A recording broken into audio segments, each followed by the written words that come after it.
So now we come to the King James Authorized Version panel of 1611.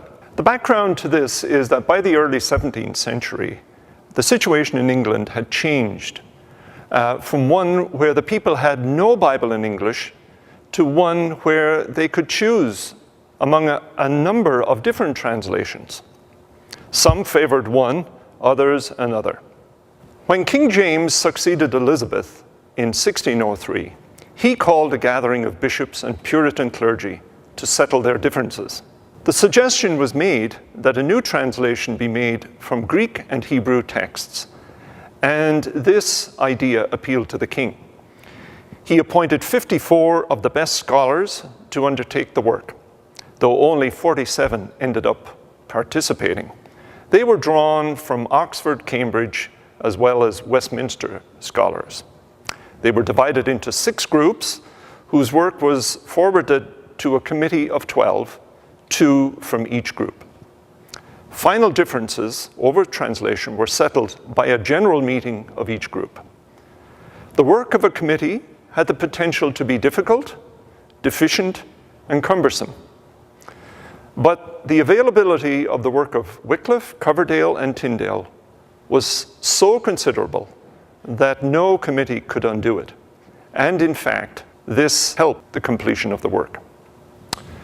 When we turn to the actual panel itself here, on the bottom we see Wycliffe, Tyndale, and Coverdale represented. And they were the prime roots that fed into the King James Bible.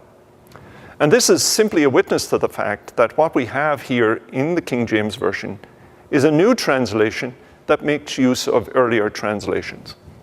The top itself shows King James at the center. The figure of the king is taken from a painting in the National Gallery of London by the Flemish artist Paul van Sommer. Around the king are 3 main figures. Lancelot Andrewes, famed for his piety and learning, and he headed the Westminster subcommittee involved in translation. He was Dean of Westminster and became bishop successively of Chichester, Ely, and finally Winchester. Beside him there is John Overall, professor of theology at Cambridge, Dean of St. Paul's Cathedral, and later a bishop. And he was a member of the Westminster Committee.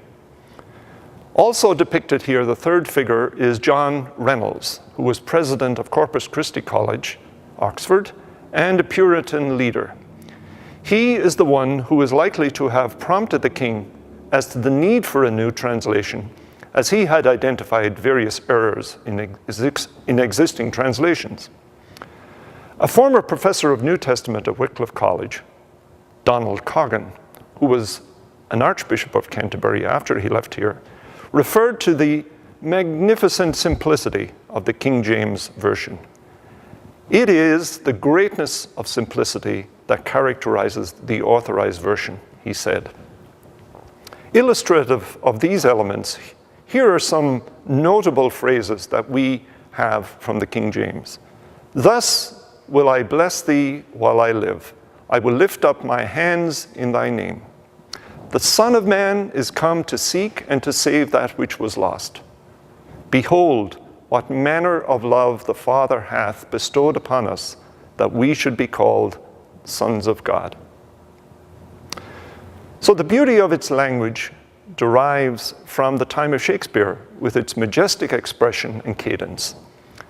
But although the simplicity of its language is beautiful, the type of English used is not always easy to understand.